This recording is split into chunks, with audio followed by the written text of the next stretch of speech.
A graça e a paz do Senhor, meus irmãos. Louvado seja o nome do Senhor por estarmos aqui mais uma vez para estudar a palavra de Deus. Eu louvo a Deus pela sua vida, pela sua disposição em estudar, a sua dedicação com a palavra de Deus. Glória a Deus por isso. E que esse sentimento que envolve a sua vida possa se espalhar e que o povo de Deus se levante a partir da palavra de Deus, porque é ela que nos dá autoridade, é ela que nos diz quem nós somos, é ela quem nos dá propósito, é ela quem nos dá direção, é ela quem nos consola, nos sustenta, traz a esperança e glória a Deus por isso. Bom, nós estamos chegando ao final do estudo do livro de Apocalipse, capítulo por capítulo, versículo por versículo, e hoje nós vamos estudar Apocalipse 21, no próximo domingo, Apocalipse 22, e é uma alegria muito grande chegar nesse ponto, porque Apocalipse é um livro de que as pessoas têm muito medo. Então, mas quando a gente começa a mergulhar de fato no livro de Apocalipse, a gente vai ver que ele é o livro do amor, é o livro de um Deus que teve toda a misericórdia, toda a longanimidade para conosco e até o fim ele espera que o homem se volte para ele.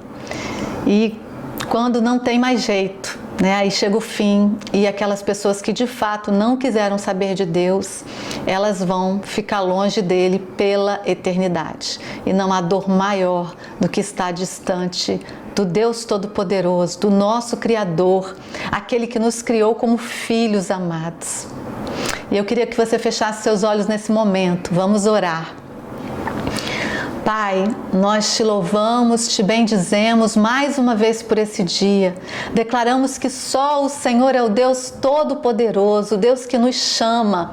E nós declaramos nesta manhã, eis-nos aqui, Senhor, eis-nos aqui, Pai, eis-nos aqui. Que se cumpra em nós a Tua vontade, que ela seja feita nas nossas vidas e em toda a terra, como ela é feita no céu. Em nome de Jesus, Pai, nós te louvamos pela Tua palavra linda, maravilhosa, a palavra que o Senhor deixou para nós, para que a nossa esperança fosse renovada. Louvado seja o Teu nome, Pai, louvado seja o Teu nome, seja exaltado, seja engrandecido, seja magnificado. Santo é o Senhor. Nós declaramos, Pai, as Tuas maravilhas nas nossas vidas e em toda a terra.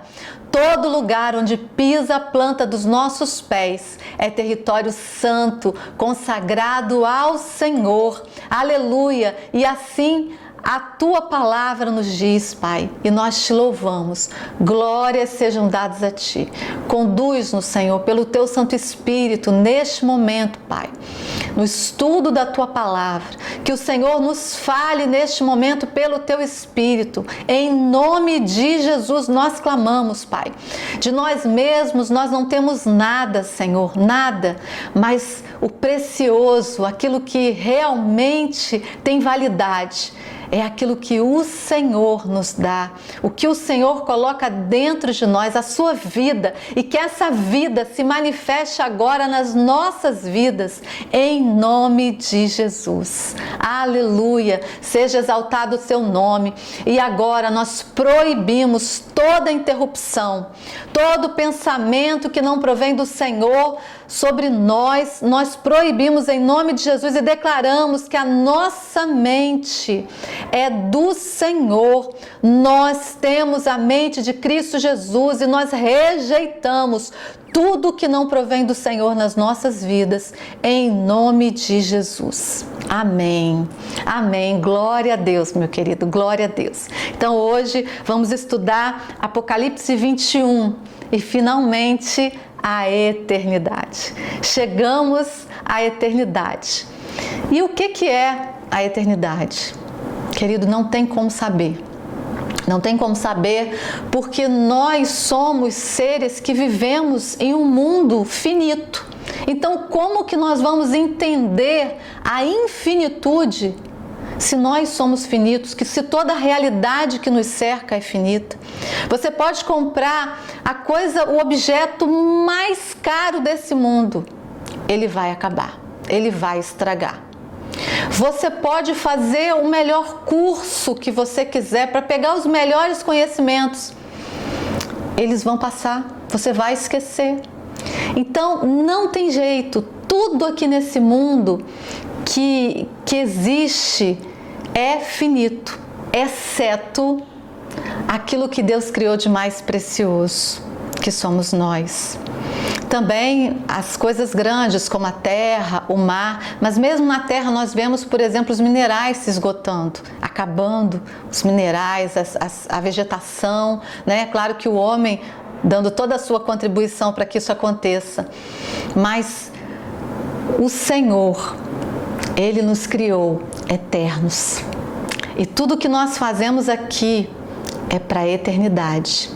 Esse é o nosso alvo, o dia em que vamos comparecer diante do nosso Deus na sala do trono e viveremos para sempre com Ele. Aleluia! Eu anseio por esse dia, não sei você.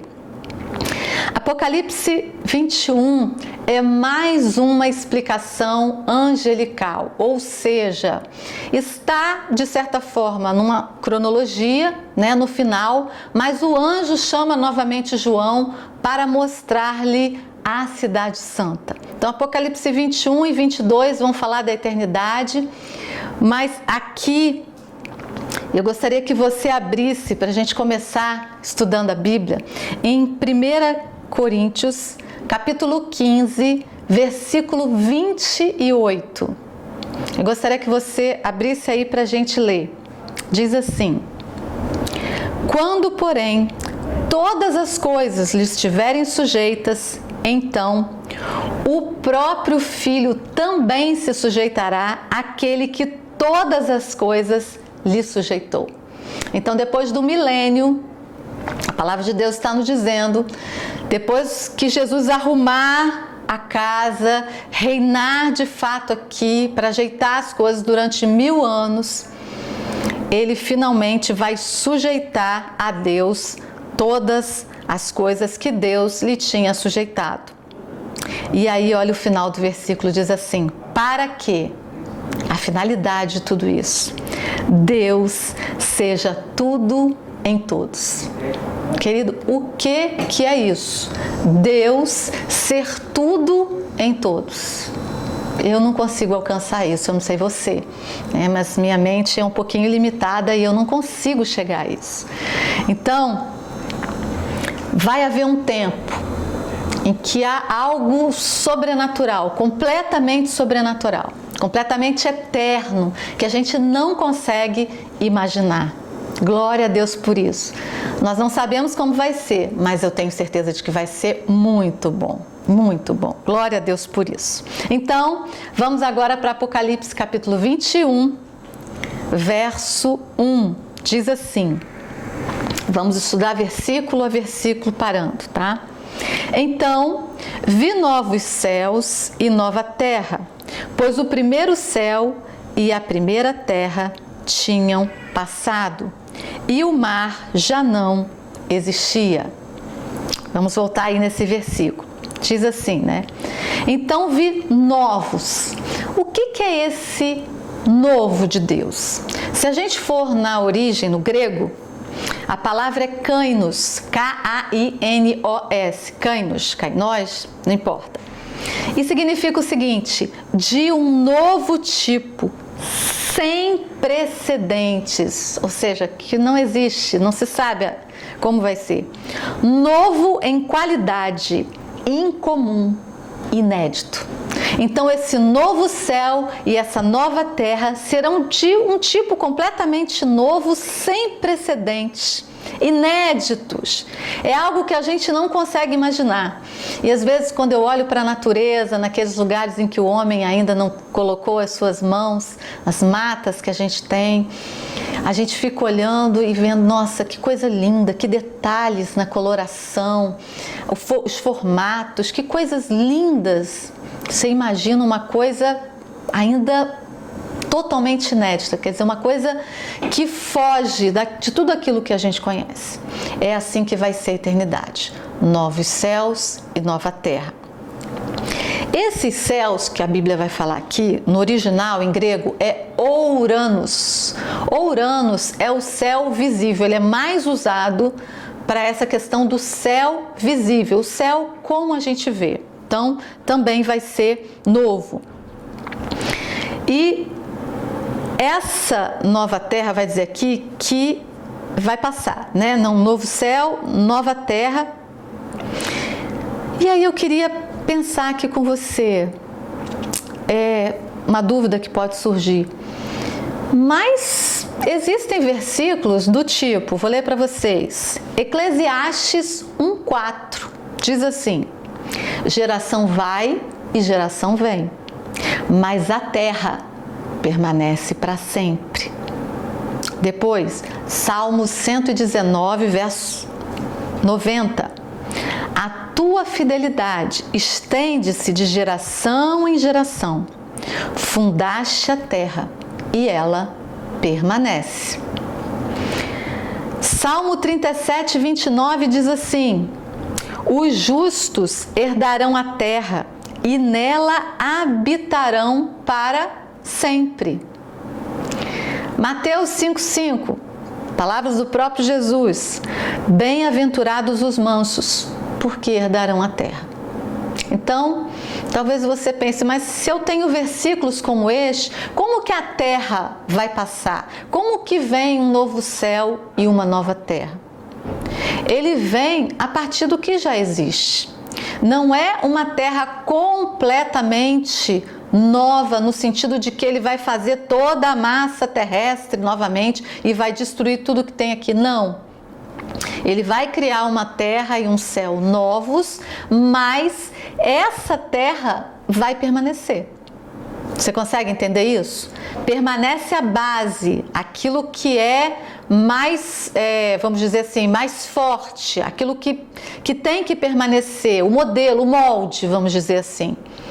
Mas a partir disso, ele cria uma realidade completamente nova. E muitas vezes a gente fica pensando nisso só em termos físicos, mas também em termos espirituais e principalmente em termos espirituais. Porque nós vimos na aula passada a derrota de Satanás, né? Nós já vimos a instauração do milênio e já havia uma limpeza na terra, mas Satanás é solto novamente, então isso vai continuar acontecendo. Esse mar aqui, que não existia, né? Que não vai haver mais, né? Desculpa, não existia, não existirá, né? Quando João vê no aion de Deus, ele já vê a coisa completa, por isso o verbo não existia. Para nós que estamos ainda neste tempo, Cronos, não mais existirá. Por que diz isso? Às vezes a gente passa diante do mar e fala, nossa, não vai ter mais mar, né? Como que vai ser isso? Bom, existem duas interpretações, mas antes de passar essas interpretações, eu quero dizer para vocês que na palavra de Deus o mar, ele é sinônimo de morte. A água em si, ela tanto significa morte como vida. A água do mar significa morte e a água de fontes e rios significa vida. Então, a água permanece, mas o mar, né, a água do mar especificamente, ela vai desaparecer, segundo diz aqui, se nós entendermos literalmente. Tá? Então, se nós tivermos uma interpretação literal, não temos mais mar. Agora, alguns estudiosos da palavra dizem que isso aqui é simbólico, que na verdade não é que o mar não vai mais existir, o mar como nós o conhecemos. Eles dizem que a morte é que não vai mais existir. Então, como o mar é símbolo de morte e a morte vai acabar, então por isso que João escreveu isso aqui. Eles dizem também que como João, no momento em que ele escreve Apocalipse, ele estava exilado na ilha de Patmos, então o mar para ele ali era um obstáculo à vida de fato com os irmãos, à comunhão, não com Deus, mas com os irmãos. Então eles dizem que João usou isso aqui de uma forma simbólica. Então existe essa interpretação simbólica e existe a interpretação literal. Quem viver, verá, né? Quem estiver aqui é que vai tirar a prova dos 9 disso aqui. Continuando, verso 2: Vi a cidade santa, a nova Jerusalém que descia dos céus, da parte de Deus, preparada como uma noiva, adornada para o seu marido. Finalmente, a cidade santa, a nova Jerusalém, vai descendo do céu. João vê o momento em que ela desce, mas observe que ele não diz que ele viu o momento em que ela toca o chão. E essa informação é muito importante, porque há alguns estudiosos, principalmente judeus, que dizem, judeus messiânicos, claro, que dizem que ela não desce totalmente. Ela fica suspensa, até para que ela possa ser vista de toda a terra e possa iluminar toda a terra.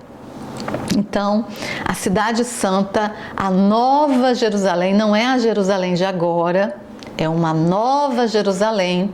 Ela vem descendo dos céus, da parte de Deus. É o próprio Deus quem estabelece essa Jerusalém celestial. E essa Jerusalém celestial é exatamente a Jerusalém que você menciona quando você fala, quando você canta aquele louvor: ainda bem que eu vou morar no céu. Na verdade, não é o céu. Você vai morar, né, como redimido, como salvo, como um filho maduro, aquele que vai ter governo.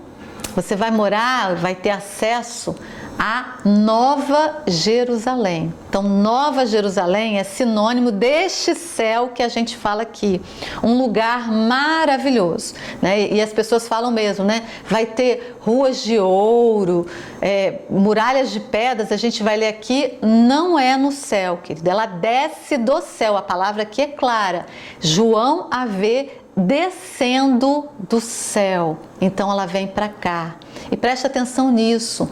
Nós somos seres terrenos. A nossa constituição é feita do barro. Então nós somos seres da terra e do céu.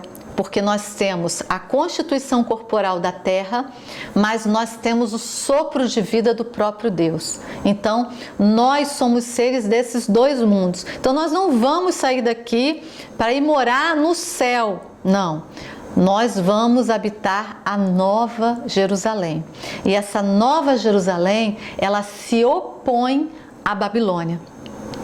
Quem se lembra quando nós vimos lá no capítulo 17 de Apocalipse, toda a descrição, e também no capítulo 18, toda a descrição de Babilônia, uma cidade que foi criada de acordo com a força do homem, no braço do homem, em afronta, em oposição a Deus. E é claro que com a ajuda de demônios. Então, Babilônia significa essa cidade que Deus sempre quis para nós, mas que por causa do pecado ficou retida no céu até o momento certo. E como Lúcifer sabia disso, ele vai dar o jeito do homem estabelecer a cidade, uma cidade aqui, porque ele sabe que esse é o anseio do nosso coração. É como se estivesse na nossa genética esse anseio por algo mais. E a gente procura isso em tantas coisas. A gente não, né? Mas a maioria das pessoas, né, procura, que não conhecem o Senhor de verdade, elas procuram isso nas riquezas, elas procuram isso num relacionamento entre homem e mulher, elas procuram isso num relacionamento de amizade, elas procuram isso num relacionamento com os filhos ou com os pais, elas procuram isso no trabalho, na realização pessoal, profissional, e não encontram. Então todo esse anseio que existe no nosso coração é por esse momento da Nova Jerusalém. E como Satanás sabia disso e ele já tinha visto a cidade, ele tenta criar uma cidade aqui assim.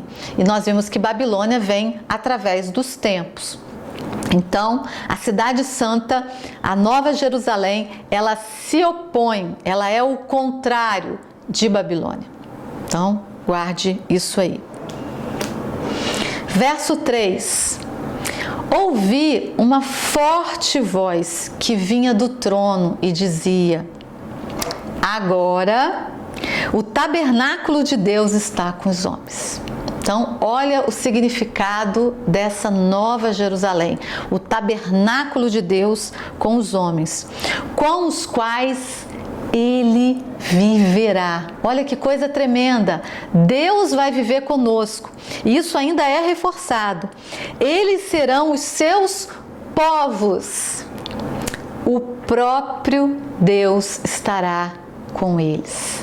Então observe que literalmente nós temos duas vezes aqui nesse versículo, e essa é uma forma de ênfase do raciocínio oriental. Quando eles querem enfatizar alguma coisa, eles não gritam, eles não tinham nada para escrever, para botar negrito na época. Então qual era o recurso que eles tinham quando eles queriam enfatizar uma ideia? Era repetir essa ideia 2 ou 3 vezes. Então a gente tem aqui literalmente: Deus viverá com os homens, e nós temos aqui: Deus estará com eles. Isso nos faz lembrar de Mateus, capítulo 1, verso 23, quando a palavra de Deus diz: eis que a virgem conceberá e dará à luz um filho, e ele será chamado pelo nome de Emanuel, que significa Deus conosco. O plano de Deus sempre foi esse: estar conosco, e ele se cumpre agora na eternidade. Jesus já estava aqui durante o milênio, Jesus já tinha vindo ainda antes, ele já está com aqueles que o recebem como Senhor e Salvador da sua vida e que realmente têm um relacionamento com ele, buscam esse relacionamento. Mas nesse momento é definitivo, né? É Deus conosco. Também João, no capítulo 1, versículo 14, vai dizer assim: e o Verbo se fez carne e habitou. Essa palavra que eles traduzem em português por habitou, na verdade, em hebraico, é uma palavra que não dá para traduzir para o português porque não existe. Seria assim: e o Verbo se fez carne e tabernaculou entre nós. Cheio de graça e de verdade, vimos a sua glória, glória como do unigênito do Pai. Então, é justamente isso aqui acontecendo, só que agora na forma mais completa, na forma definitiva: Deus conosco. Aleluia, aleluia. Glória a Deus. Agora é completo. Aleluia. Verso 4 vai dizer assim: ele enxugará dos seus olhos toda lágrima. Não haverá mais morte, nem tristeza, nem choro. Choro aí é um clamor, um pesar, nem dor, pois a antiga ordem já passou. Essa tradução aqui que eu tenho fala antiga ordem, em algumas traduções antiga era, já passou. Esse versículo 4 vai mostrar pra gente a consequência da presença de Deus conosco. O afastamento de Deus traz dor, traz lágrima, traz esse clamor, essa angústia, essa ansiedade.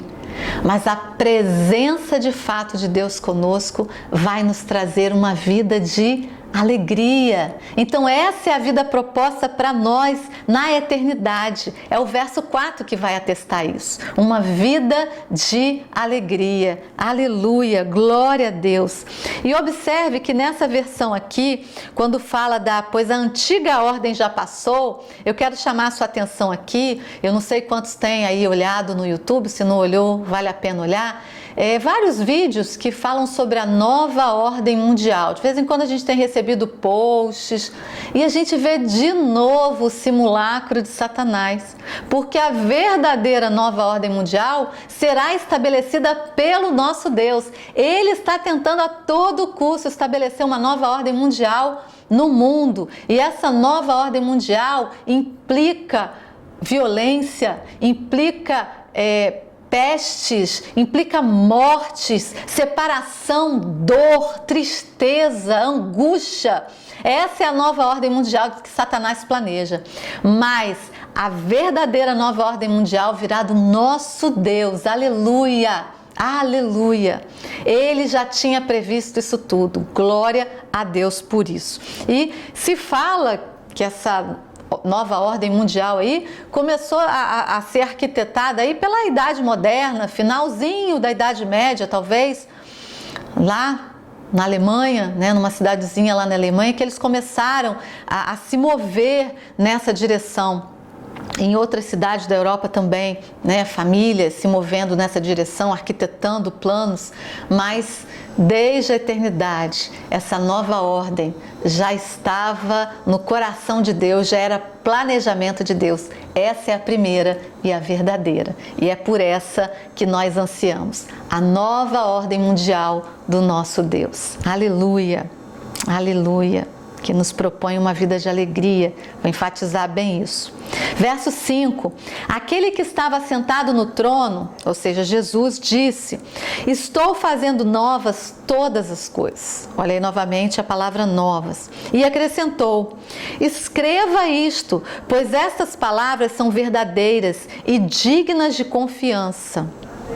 Ou seja, ele é completamente fiel e verdadeiro. Ele está dizendo aqui para João: olha, não tenha dúvida do que vai acontecer, do que você viu. Vai ser desse jeito. Escreve isto, né? Grava bem isto. Estas palavras são verdadeiras e dignas de confiança. E nós sabemos que nele nós podemos confiar. Verso 6, disse-me ainda: está feito. Já está pronto na eternidade isso. Aleluia! Eu sou o Alfa e o Ômega, o princípio e o fim. A quem tiver sede, darei de beber gratuitamente da fonte da água da vida. Observe que Jesus, ele se posiciona aí dizendo quem ele de fato é, com autoridade, com soberania. Ele diz quem ele é. E ele vai nos prometer aqui uma vida de abundância, uma vida com a fonte da água da vida.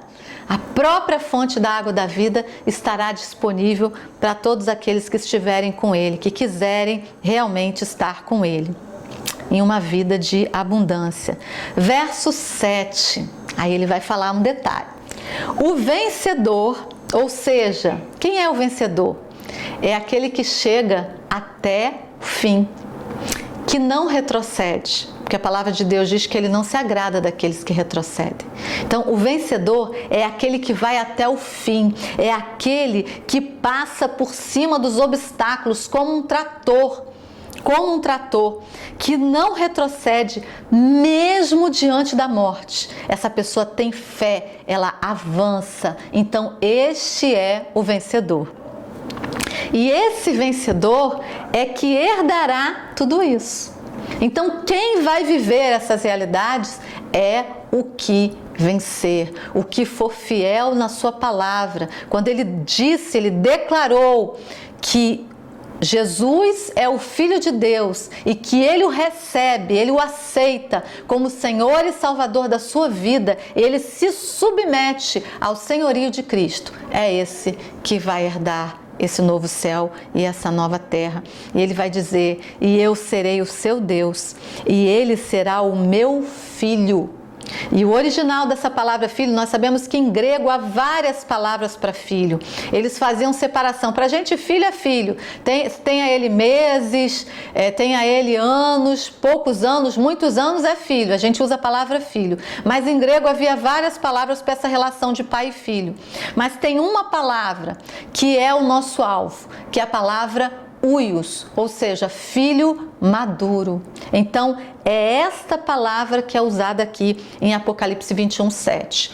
Huios, um filho maduro. Então, é este filho maduro, ou seja, é esse filho que quer amadurecer, que entende que está num processo, que vai enfrentar obstáculos, mas vai passar por cima com a ajuda de Deus e vai entender que esses obstáculos servem apenas para nos tornar mais fortes, para nos fazer mais maduros. São esses os vencedores que herdarão essa terra, né? E nós vamos ser chamados de uios, filhos maduros. Em oposição ao verso 8, que vai dizer assim: mas os covardes, em algumas traduções, tímidos. Quem são esses covardes e esses tímidos? Né? São aqueles que têm um espírito de medo servil. Você conhece gente que morre de medo de tudo? Ele está na igreja, ele sabe do que Jesus fez por ele, mas parece que ele não entende. E ele vive com medo de Satanás, ele vive com medo do que as pessoas vão pensar, do que as pessoas vão falar sobre ele, baseado preocupado com uma reputação, porque ele está fazendo as coisas de Deus. Ai, vão me chamar de Carola, vão me chamar disso, vão me chamar daquilo, vão me chamar de Bíblia. Vou ser achincalhado pelos meus amigos. Não, eu tenho que manter uma posição, uma imagem, não posso falar de Deus. Isso aí são os tímidos, tá? Eles recuam por medo dos homens, não assumem compromisso, né? Não, já aceitei, tá bom, não tem compromisso nenhum com Deus. Não entenderam que foram chamados para já viver o reino de Deus nesta terra, porque Jesus disse que o reino de Deus estava dentro de nós, está dentro de nós, e esse reino precisa sair, precisa se manifestar nessa terra. Nós somos chamados para isso. Então, esses aí, os tímidos, né, como ele colocou, os covardes, os incrédulos, ou seja, aqueles que não têm fé cristã nenhuma mesmo, os infiéis, os abomináveis, em algumas versões, os depravados, né? Quem são esses? Aqueles que beberam do cálice das abominações da prostituta, que se envolveram com Babilônia. Esses são os depravados. Eles são detestados por Deus por causa da idolatria. Mas não é só idolatria à imagem, não. É idolatria ao sistema desse mundo. Eles amam viver no mundo. Eles não querem sair daqui. Eles gostam da corrupção, da violência. Eles querem mais, egoístas. Eles querem sempre mais e mais, nunca estão saciados e passam por cima de tudo e de todos e dizem: é o sistema, a vida é assim mesmo, né? Essa palavra aqui usada, né, que pode ser traduzida tanto como depravados como com abomináveis, ela também indica fedor. Então esses abomináveis, esses depravados aqui, eles são também, a gente poderia traduzir como fedorentos, né? O cheiro deles é um fedor às narinas de Deus, né? Os assassinos, ou seja, aqueles que têm de fato a intenção de matar, o pessoal do direito ali, né, com dolo, né? Então esses assassinos aí, eles não vão entrar também. Os impuros, ou em algumas versões, os que cometem imoralidade sexual, ou seja, os devassos, os fornicadores, os que se envolvem com relação sexual ilícita, ilegal, os que prostituem o seu corpo, os que praticam feitiçaria, né? Ou seja, aqueles que têm envolvimento com magia. E eu quero abrir um parênteses aqui: pais, cuidado com seus filhos, cuidado, muito cuidado. Agora, essa febre de Harry Potter que está voltando, os atores são muito bonitinhos, parece uma coisa muito ingênua para criança, uma varinha. Ah, claro que isso não é verdade. Essas são sementes de feitiçaria, estão gerando no coração das crianças essa vontade de fazer isso aí. Isso é só uma isca para o que vem depois. Então, muito cuidado com seus filhos, não permita de forma alguma. Os idólatras, fecha parênteses, né? Os idólatras, de uma forma geral, né? Aí a gente poderia colocar aqui as imagens, sim, os demônios. E todos os mentirosos, os falsos, né? Enganadores. O lugar deles será no lago de fogo, que arde com enxofre. Esta é a segunda morte. Nós vimos no capítulo 20, no domingo passado, que o professor Fábio ele mencionou a questão da segunda morte, né? O que é essa segunda morte? Nós temos, se tem uma segunda é porque tem uma primeira. A primeira morte é essa que a gente tem aqui, que nós conhecemos, né? Ninguém, a menos que Jesus volte, vai ficar aqui na Terra para sempre. Todos nós vivemos, nascemos, vivemos, né? Vamos crescendo, envelhecendo e morremos. Então esse é o ciclo da humanidade. E essa morte aí que a gente conhece, que a maioria de nós já viveu com algum ente da família, um avô, uma avó, um bisavô, uma bisavó, um tio, enfim, um vizinho, essa é a primeira morte. Então, provavelmente passaremos por ela se Jesus não voltar antes. Então essa é a primeira morte. Essa morte, né, ainda vai passar por um julgamento, etc. Mas esse julgamento vai depender de toda a vida que nós temos aqui na Terra. E a segunda morte é a morte eterna, é depois do julgamento final do trono branco. E aí aqueles que não têm o seu nome no livro da vida, eles vão para o Geena, e essa é a segunda morte, a morte eterna. Tá? Então, muita gente passa pela primeira e não passa pela segunda. E muita gente passa pela primeira e pela segunda, dependendo de como viveu aqui na Terra. Deixa eu dizer uma coisa para você. Esse tempo que nós temos aqui na Terra, ele é um tempo de estágio. Uma vez eu estava dando aula para os juniores, adolescentes, e o Espírito Santo, enquanto eu dava aula, me disse isso: esse tempo aqui é um estágio.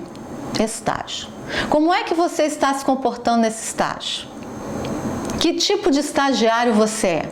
Você é o estagiário do tipo, tô nem aí para nada, não quero saber de nada, eu ganho pouco mesmo, eu sou estagiária, eles mandam você fazer a coisa, você faz de qualquer jeito, você faz de má vontade, murmurando, nem faz, aquela preguiça toda, sem perspectiva de nada, sem visão de futuro, não aprende nada, faz tudo errado. Ou será que você é um estagiário que não, você tem visão de futuro, eu estou aqui para aprender, o fulano me mandou fazer, oba, beleza, vou fazer, me ensina aqui, estou fazendo. Aí o outro pediu, oi, que bom, o outro me pediu outra coisa, como é que faz? Ah, é assim, aprendi, vamos lá, estou aprendendo, estou avançando. No mundo, o que acontece com o primeiro estagiário? Que eu mencionei aqui, o primeiro exemplo. Demitido, não fica, ninguém quer uma pessoa assim para trabalhar. No segundo caso, aquele que é proativo, que quer aprender, que ajuda todo mundo, está sempre bem, querendo aprender, querendo evoluir, quer um emprego ali de fato, está disponível ali para as pessoas, para ajudar todo mundo, provavelmente vai ser contratado. Então, da mesma forma, a nossa vida aqui.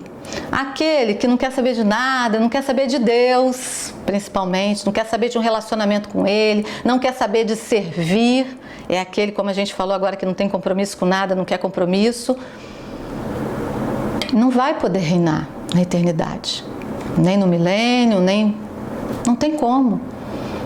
Ele não está aprendendo aqui, ele não vai poder fazer lá. Então ele não está passando pelo processo aqui de amadurecimento. Então lá também nada, né? Se está dando problema aqui, lá ninguém quer, porque não quer que dê problema, não vai dar problema lá. Então é essa perspectiva que nós temos que ter. Então essas pessoas, né, o primeiro tipo aí que não quer nada com nada, vai passar pela segunda morte. Primeira, talvez, se Jesus não voltar antes, e segunda, né? Já aquele que vive a sua vida aqui na terra em função do Senhor, em obediência, querendo aprender, querendo avançar, errando, é verdade, mas errando e aprendendo com os próprios erros, tendo um coração ensinável, tendo um coração perdoador, esse aí vai avançar e vai reinar depois com Cristo Jesus. A gente vai ver aqui. Então, esses aqui que o verso 8 menciona, eles não vão entrar. Eles não estarão presentes na eternidade com Deus, na Nova Jerusalém. Eles vão para a segunda morte, que é o Geena. E até aqui o verso 8, nós tivemos aí uma visão geral do que vai ser essa eternidade, né? Quem é que vai estar, quem não vai estar, como que vai ser, já está pronto, Jesus já fez, já está lá prontinho. Então, nós tivemos essa visão. E a partir aqui do verso 9, nós entramos na descrição da cidade, né, com mais alguns detalhes. Embora esses detalhes sejam bem poucos, não dá para a gente fazer uma imagem mesmo de como será. Isso que dá algumas pistas para a gente. Verso 9. Um dos 7 anjos que tinham as 7 taças cheias das últimas 7 pragas aproximou-se e me disse: venha, eu mostrarei a você a noiva, a esposa do Cordeiro. Então agora vem uma explicação angelical. Esse anjo pega João da mesma forma que foi feito em Apocalipse 17, quando foi mostrar a Babilônia para João, e era um desses anjos que tinham as 7 taças, aqui novamente, só que esse pega, a gente sabe se é o mesmo ou se é outro, não importa, pega João para ver a Nova Jerusalém. Verso 10. Ele me levou no espírito a um grande e alto monte. Olha só, um grande e alto monte. Na hora que ele foi mostrar a Babilônia era deserto, aqui é grande e alto monte, né? Isso está lá em Apocalipse 17:3, esse do deserto. E mostrou-me a cidade santa, Jerusalém, que descia do céu. Ele foi vendo a cidade descer, da parte de Deus. Novamente aí reforçando, quem estabelece a Nova Jerusalém é o próprio Deus, não é a força do homem. Verso 11. Ela resplandecia com a glória de Deus, e o seu brilho era como de uma joia muito preciosa, como jaspe, clara como cristal. Observe que aqui novamente aparece a pedra de jaspe, que já apareceu lá em Apocalipse 4, quando João foi falar do trono de Deus. A luminosidade que havia no trono, que era uma luminosidade limpa, ela também está na Nova Jerusalém, nessa cidade, porque é o próprio Deus que a estabelece. Ele estabelece a partir dele, aquilo que é próprio dele, né? E ele vai habitar ali também. Então, essa cidade brilha muito. Então, uma característica que a gente vê aqui da Nova Jerusalém é que ela resplandece com a própria glória de Deus. Deve ser a coisa mais maravilhosa do mundo. Eu queria abrir um parênteses aqui. Se você for pesquisar o que é a pedra de jaspe, você vai ver que é uma pedra que não é muito preciosa. Se você for olhar hoje, né, o que é uma pedra de jaspe, você vai ver que não é uma pedra muito preciosa, é uma pedra que tem várias cores. Ela pode ser amarela, ela tem umas rajadas, pode ser de amarelo, de cinza, de preto, de vermelho, de verde. Então, essa pedra que a gente chama hoje de jaspe e que não é uma pedra preciosa, acho que é uma pedra semi-preciosa, ela não é essa pedra que a Bíblia fala. Isso aqui é em outro tempo, né? 20 séculos para trás, mais de 20 séculos para trás. Então, não é a mesma. Os estudiosos vão dizer que essa pedra aqui é provavelmente o diamante, tá? Que tem um brilho muito maior e que é transparente, né? Um brilho claro, tá? Então, só esse parênteses aí para você também. Verso 12. A cidade tinha, né, a Nova Jerusalém, tinha um grande e alto muro com 12 portas e 12 anjos junto às portas. Nas portas estavam escritos os nomes das 12 tribos de Israel.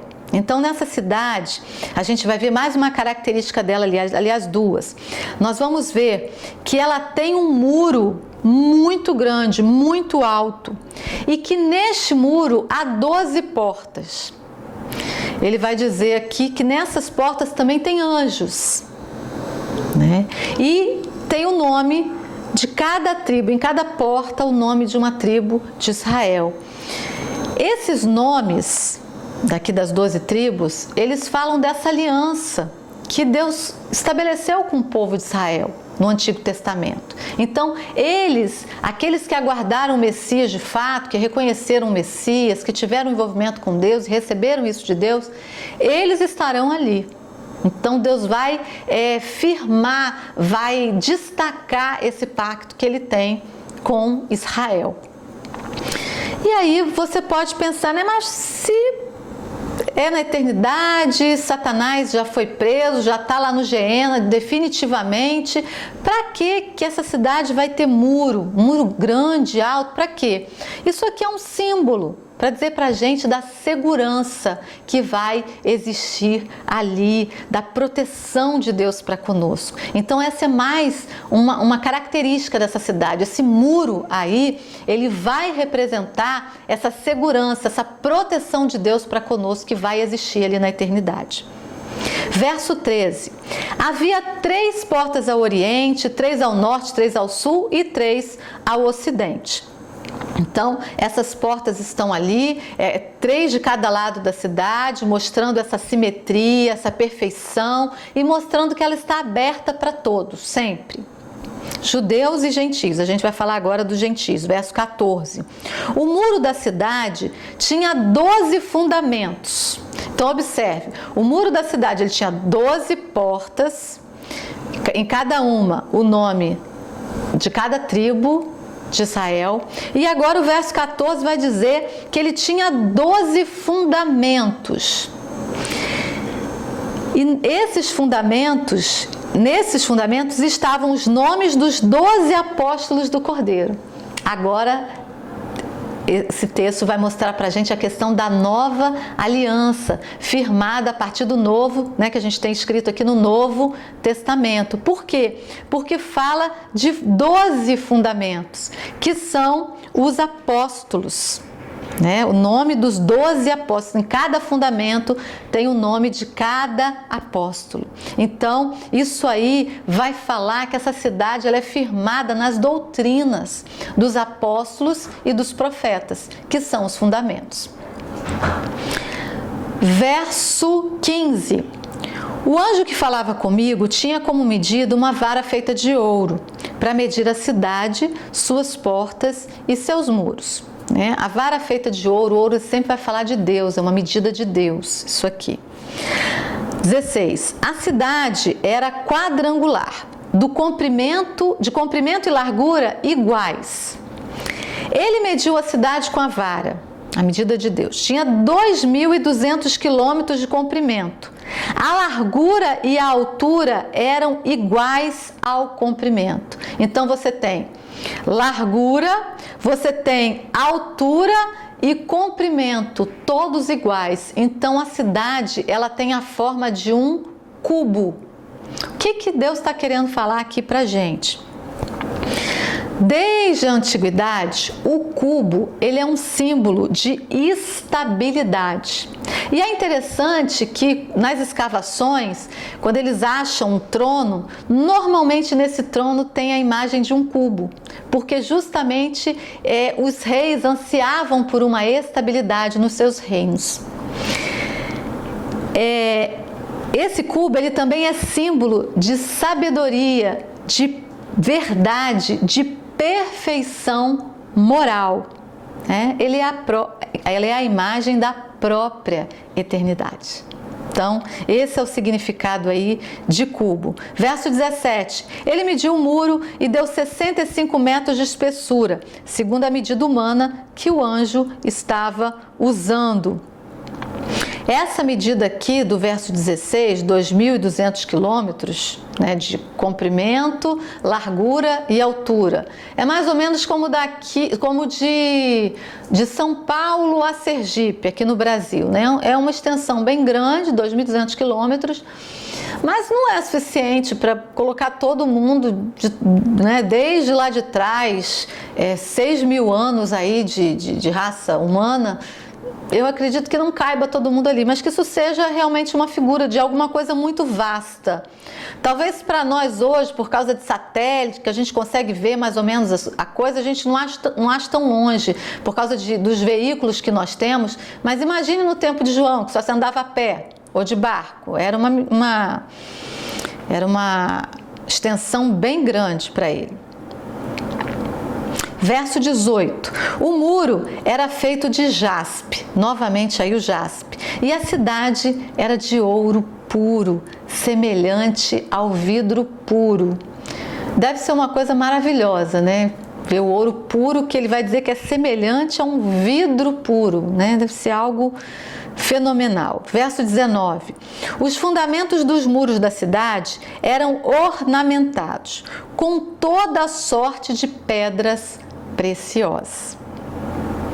E aí, outra característica da cidade que a gente vê, a questão das pedras. Na aula sobre Babilônia, nós vimos que Babilônia é edificada sobre tijolos, mas a Nova Jerusalém é edificada sobre pedras, e pedras preciosas. Não é qualquer pedra, é pedra preciosa. Glória a Deus por isso.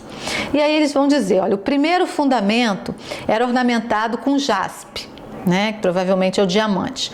O segundo com safira, o terceiro com calcedônia, o quarto com esmeralda, o quinto com sardônio, o sexto com sárdio, o sétimo com crisólito, o oitavo com berilo, o nono com topázio, o décimo com crisópraso, o 11º com jacinto e o 12º com ametista. O que isso aqui fala para nós? Que essa cidade vai ser algo muito bom, muito precioso. Pedra lá é fundamento de muro. Então é algo que aquilo que pra gente aqui é tão precioso, lá vai ser comum. O ouro, a mesma coisa, que pra gente aqui é algo tão caro e totalmente ligado ao comércio, os países para ter suas riquezas se baseiam em ouro.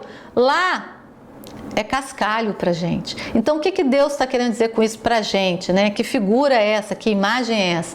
É que aquilo que há de mais precioso aqui na terra, lá não significa nada, porque a presença de Deus é muito superior a tudo isso. Aleluia! Aleluia. Verso 21. As 12 portas eram 12 pérolas. Olha aí, mais uma coisa que é super preciosa. E essas pérolas, o significado delas é de transformação dos santos. Então esse é o significado de pérola aí, da transformação dos santos. Essa transformação só entra pela porta quem teve de fato essa transformação, quem se deixou transformar ao longo da sua vida. Cada porta feita de uma única pérola. Então você imagina, um negócio enorme, uma pérola pequena, é algo precioso. Você imagina uma pérola de todo tamanho de uma porta dessa magnitude aqui. Então algo muito precioso. Isso aí é porta lá, é só porta.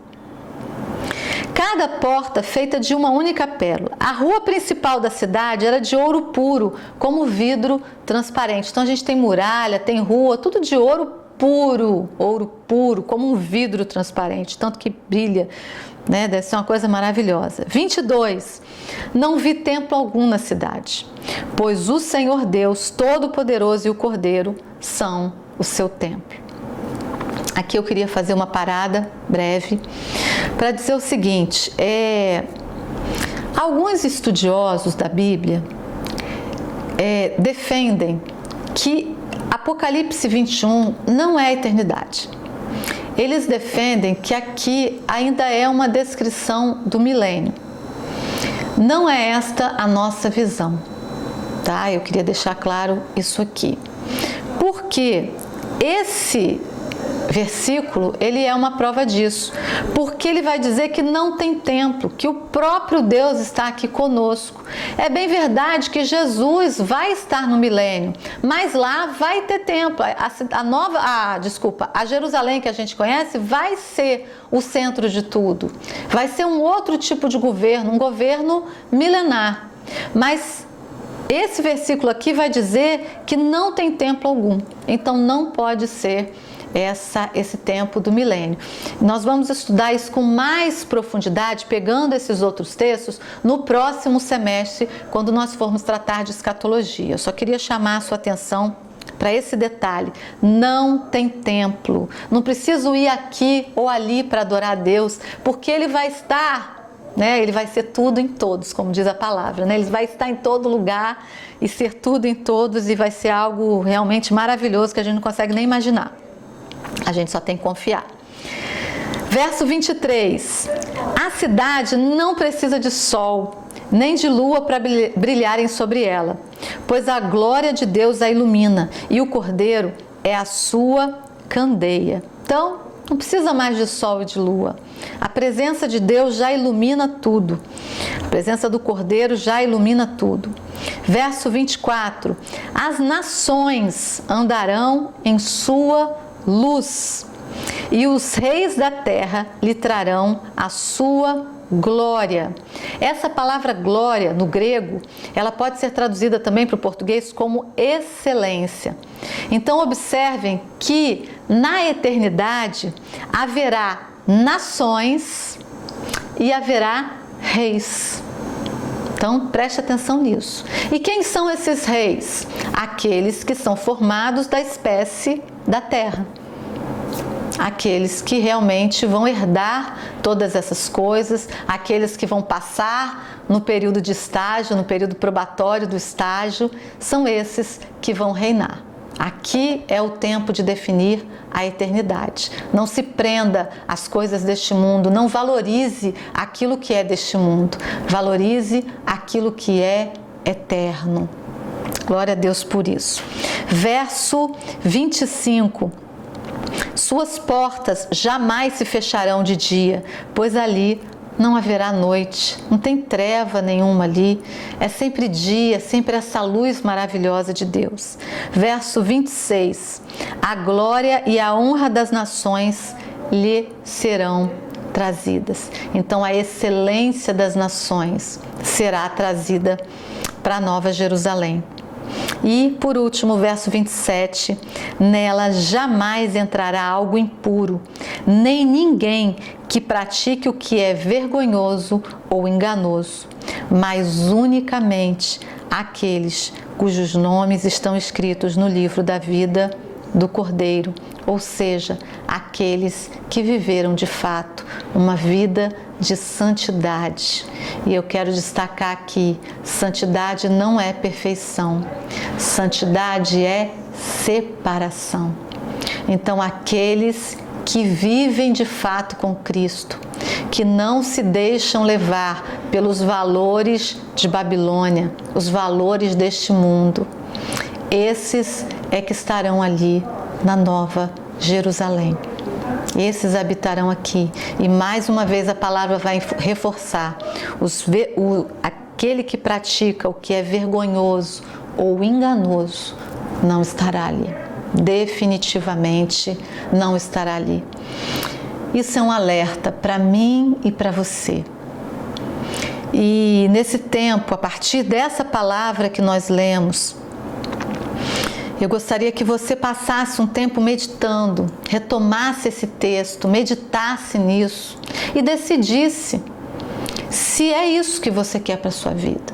Tantas vezes nós vivemos a vida cristã assim meio de qualquer jeito, sem perspectiva. Isso é péssimo, porque isso faz a gente ficar dando voltas, isso faz a gente sofrer com coisas com que a gente não precisava sofrer. Então, este é o momento de nós pararmos para avaliar aquilo que de fato nós queremos para nós. O que eu quero, o meu coração quer, é só para essa vida? Ou o que o meu coração quer é para a eternidade? Eu gostaria que você fechasse os seus olhos aí para orarmos. Feche os seus olhos. Se coloque diante do Deus Todo-Poderoso, aquele que quer ser tudo em você. Ele quer ser o seu tudo. Ele quer viver junto com você.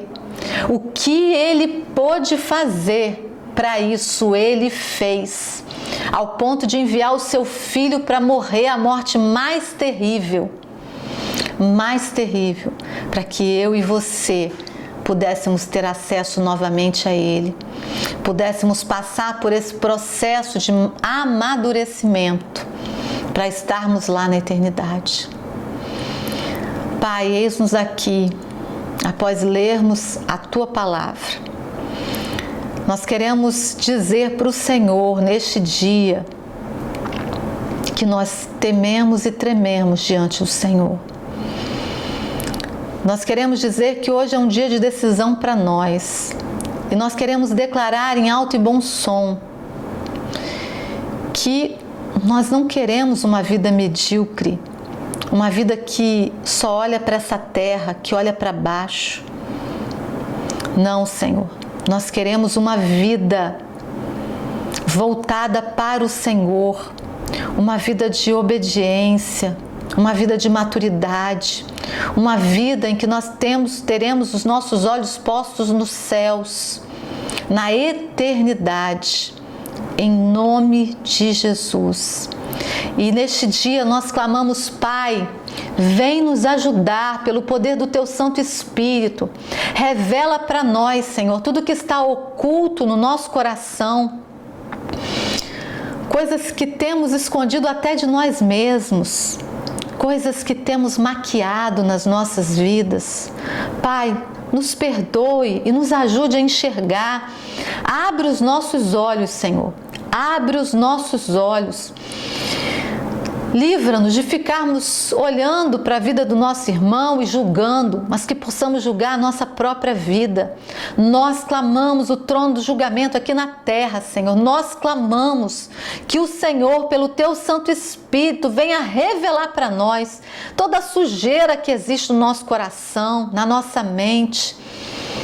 Ah, Senhor, e que nós possamos confessar os nossos pecados uns aos outros para sermos curados. Nós queremos ser curados, nós queremos esse processo de amadurecimento, por mais que ele seja doloroso. Por mais que venhamos a sofrer, Senhor, com pessoas sendo usadas por Satanás para se levantar contra nós. Pai, naquele momento em que nos der vontade de desistir, de jogar tudo para o alto, naquele momento de cansaço extremo, nós clamamos que o Senhor renove as nossas forças com asas como águia, Senhor. Nos dê essas asas, nos dê a visão da águia, Senhor. Nos dê a visão dessa eternidade, que cada característica, Senhor, da Nova Jerusalém fique gravada no nosso coração, Pai. Nós queremos estar lá, Senhor, contigo, na Tua presença, 24 horas. Nós queremos esse sentimento de alegria, de proteção, de certeza, de comunhão contigo, principalmente. Nós queremos isso, Senhor. Nos ajuda, que assim se cumpra na nossa vida, pelo Teu poder que opera em nós, Senhor. Pelo Teu poder, o poder do Teu Santo Espírito, é que nós clamamos, em nome de Jesus. Abre os nossos olhos, que sejamos nesta terra tudo o que o Senhor quer que nós sejamos, que venhamos a cumprir o nosso chamado nesta terra e entender que não estamos aqui a passeio. Nós rejeitamos os valores de Babilônia. Nós clamamos pelos valores da Nova Jerusalém, em nome de Jesus. Amém. Deus abençoe muito a sua vida e esse estudo sobre a Nova Jerusalém continua no próximo domingo e teremos aqui também o fechamento do estudo deste livro, que tanto nos abençoou. Deus abençoe a sua vida.